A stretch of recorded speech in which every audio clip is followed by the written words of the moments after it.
10 de julho de 2022, 16ª rodada do Brasileiro. Um jogo equilibrado na Neoquímica Arena que trazia alguns encontros. Desde Dorival e Vitinho, que estão no Corinthians hoje, até o de Vitor Pereira, que teria seus problemas com a sogra e iria pro Flamengo um tempo depois. Nunca na minha vida me chamaram mentiroso. E olha, 2022 foi o melhor ano do Rodinei no Flamengo, ele foi muito bem e ele até vai voltar nesse vídeo, mas aqui ele foi mal. Num cruzamento de Gustavo Mosquito, o Rodilindo rebate pra trás. Um gol contra ridículo que deu a vitória do Corinthians, que vinha fazendo um baita ano, enquanto o Flamengo ainda buscava se recuperar no primeiro mês do Dorival Júnior. E esses dois times ainda se enfrentariam em muitas outras ocasiões naquele ano. Mas calma aí, vamos falar da final da Supercopa. Nem é o campeonato mais charmoso, nem tão importante assim, mas ainda é um título que coroa um super campeão. E marca o encontro de dois clubes de torcidas absurdas e pode ter certeza que esse jogo vai ser recorde de audiência e quem vencer vai comemorar muito. De um lado um Corinthians que venceu a Copa do Brasil e conta com um time titular cascudo em jogo grande. E do outro simplesmente o Flamengo, campeão de tudo, com o melhor elenco do país. Nos últimos 4 anos, esses dois times se enfrentaram em Brasileirão, Copa do Brasil e Libertadores. E pra esquentar essa final eu te pergunto, você se lembra como foram os últimos 14 confrontos entre Corinthians e Flamengo? Um já foi, faltam 13, mas agora, que final a gente vai ter da Supercopa do Brasil? Em teoria era pra ser a abertura do futebol brasileiro. Não vai ser, eu sei que o Flamengo é favorito, mas ainda tem jogo. Enfim, ainda vai ter bastante tempo pra eu falar disso nesse vídeo, agora vamos voltar pra 2022. Simplesmente pra uma quartas de final de Libertadores com o resultado de 2-0 pro Flamengo na casa do Corinthians. E como eu falei na introdução, os dois times se encontrariam em praticamente todos os campeonatos e todos os campeonatos já em 2022. Esse confronto aqui já chamava muita atenção, até porque Corinthians e Flamengo são as duas maiores torcidas, mas o que o corintiano esperava era um caldeirão na ida pra segurar no Maracanã na volta. Pena que não aconteceu. O Flamengo do Dorival Diola abriu o placar num baita de um golaço do Arrascaeta, enquanto no segundo tempo o Gabigol, antes da queda, meteu mais um belo gol. Final 2-0. Engraçado também a gente notar como esses dois times mudaram. O Flamengo manteve vários jogadores como base do ano de 2022, enquanto o Corinthians, de titular, só manteve o Yuri Alberto. E no caso ele tinha acabado de estrear aqui. Então vamos pro segundo jogo. A volta no Maracanã, 1-0 pro Flamengo. 2-0 em Itaquera já tava difícil, mas o Corinthians tinha alguns jogadores voltando de lesão, então tinha gente que acreditava no milagre do Maracanã. William voltava ao time titular, com ainda Renato Augusto voltando ao banco para ser utilizado no segundo tempo. Mas em campo mesmo nada disso aconteceu. Aquele time do Flamengo que tinha Pedro e Gabigol na frente venceu de novo, dessa vez com o gol do Pedro e na transmissão com o Negrete aparecendo na comemoração.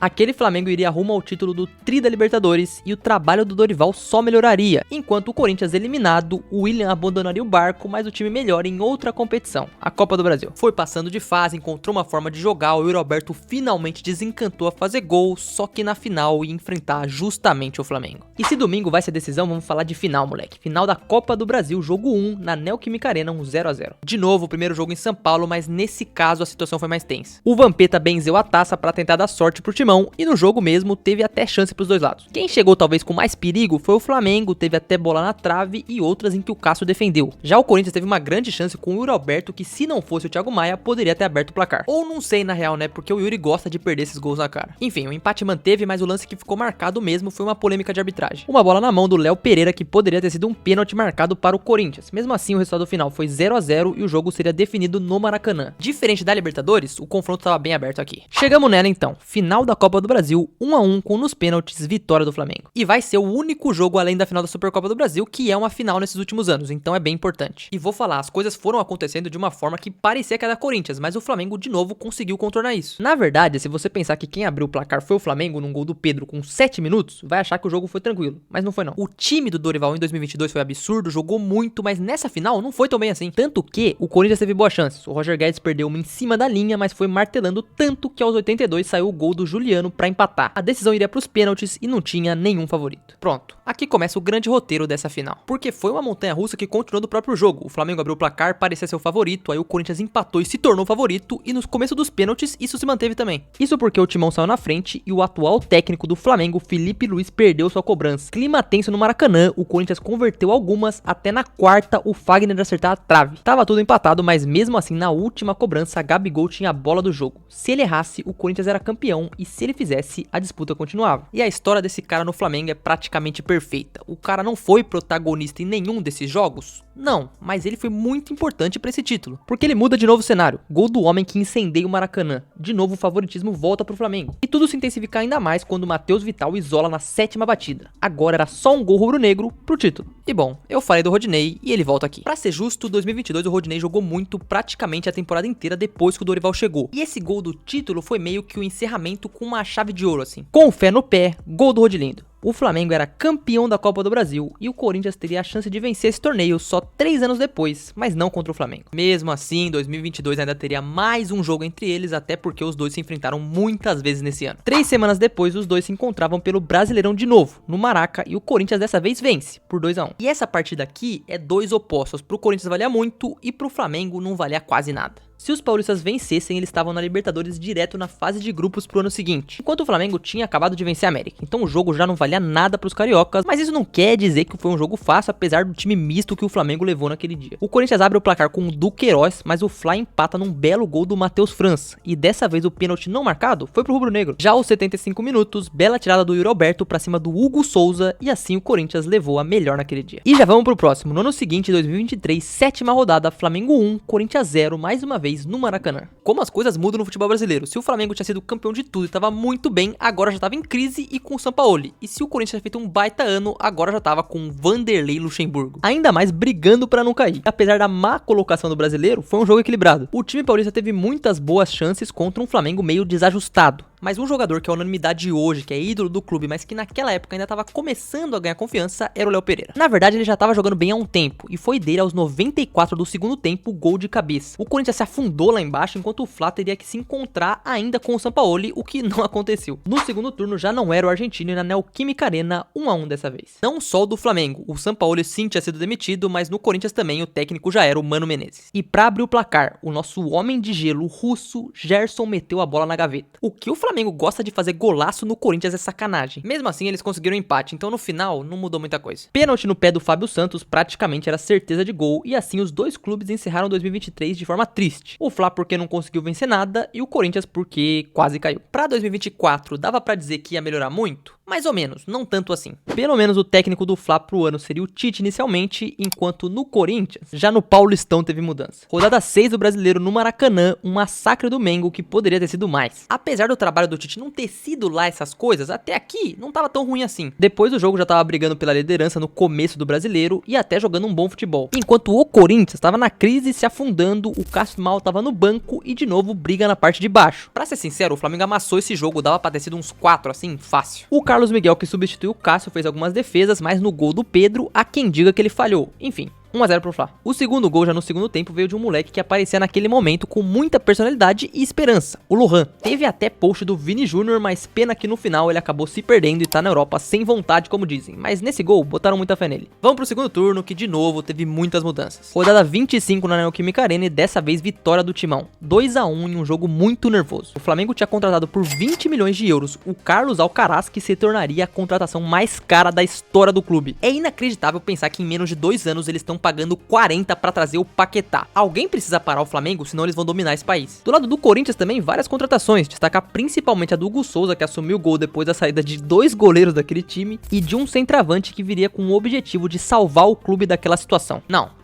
Eu não tô falando do Memphis, e sim do Héctor Hernandes. Só que o Héctor Hernandes com 8 minutos já se machucou, e assim como na passagem dele inteira, não se falou muito dele nesse jogo. Quem entrou pro lugar foi o Yuri, que fez a jogada pro gol do Thales Magno. Mas 11 minutos depois, o empate do Fla veio de pênalti com o Pedro. Outro que veio do banco foi o Romero, e cara, a Arena Corinthians, Romero é uma coisa especial. Foi dele o gol da vitória, mas a emoção não para por aí. Com no fim do jogo o Yuri Alberto dando uma tesoura desleal no Wesley, sendo expulso direto e pesando o clima. Kaká e Alcaraz seriam expulsos também um tempo depois, e tamo pra um mata-mata entre os dois e mais um jogo decisivo. Ida da semifinal da Copa do Brasil, 1-0 pro Flamengo. De novo, mais mudanças, o técnico do Flamengo seria uma aposta num tal de Felipe Luiz, enquanto o Corinthians teria trazido o Memphis Depay. Só que por uma questão de protocolo, ele não pôde atuar nessa semifinal da Copa do Brasil. Muitos corintianos acharam injusto a não permissão da inscrição do Memphis, mas fato é que no jogo o Fla venceu com o gol do Alexandro no primeiro tempo. Mas a estreia do Felipe Luiz no comando foi muito maior que isso, tá? Promoveu a volta de um Gabigol pro time titular, os 45 primeiros minutos foram de um time de uma postura diferente, não acovardando como vinha fazendo com o Tite e podendo ter outras chances. Mesmo assim só fez 1 a 0, então o confronto ainda estava aberto. Na volta, porém, na Arena Corinthians 0 a 0 e o Flamengo estava classificado. Esses jogos bem mais recentes eu já lembro um pouco mais, e desse eu lembro que foi uma partidaça do Gerson e que o Felipe Luiz foi muito inteligente e conseguiu fazer o Corinthians não jogar. Aconteceu isso porque o Bruno Henrique foi dar uma voadora no Mateuzinho. Talvez tenha sido para cartão vermelho, e foi. Com menos de 30 minutos, mas já de cara o Felipe saca o Gabigol, bota mais um zagueiro e consegue neutralizar o jogo. Se você tá acompanhando o canal, você já viu um vídeo em que eu falo que em 2010 o Mourinho fez a mesma situação contra o Guardiola no Barcelona. Ou seja, pro Felipe Luiz conseguir parar o Corinthians não era nada impossível, ainda mais contra o time do Ramon Dias, que ainda não tinha dado certo. E o jogo foi meio que isso, ficou no 0 a 0 e o Flamengo se classificou pra final pegando o Atlético. Quando uma estrela está prestes a apagar, ela brilha com todo o seu esplendor antes de desaparecer. Isso é o que diz a ciência, mas o canal não é de ciência e é o que aconteceu com o Gabigol, apesar de eu acreditar que ele vai bem no Santos esse ano, tá? De qualquer forma, foi decisivo, o Flamengo seria campeão da Copa do Brasil e pro ano seguinte, Felipe Luiz estava mantido. Pronto, já chegamos em 2025 e agora eu tenho 2 jogos muito diferentes pra falar, mas antes disso eu vou parar aqui pra pedir a você deixar o seu like e se inscrever aqui no canal. Eu decidi fazer esse vídeo porque já é meio que uma tradição aqui do canal, sempre que tem final eu trago esse tipo de conteúdo. Mesmo que seja um campeonato só de um jogo, é um jogo gigantesco. E outra coisa, tá na descrição o meu Instagram e eu vou começar a criar conteúdo por lá também. Então se você puder já seguir pra me ajudar, por favor, ia me ajudar muito. Agora pronto, vamos pra 2025. Primeiro pro 4 a 0 do Flamengo no Corinthians pela 6ª rodada, um passeio no Maracanã. O Ramon Dias tinha acabado de cair enquanto o time do Felipe Luiz estava jogando demais, estava invicto, jogando bem e líder do brasileiro. Ficou transparente no jogo, né? Com 5 minutos gol do Cebolinha pra abrir o placar e foi uma atuação daquelas que o Corinthians não conseguiu respirar. O Arrascaeta fez o segundo aos 34 e um dos melhores jogadores do timão, 3 minutos depois, falhava. Pra alegria dos flamenguistas, Hugo Souza erra o passe no pé do Pedro. E o primeiro tempo terminou só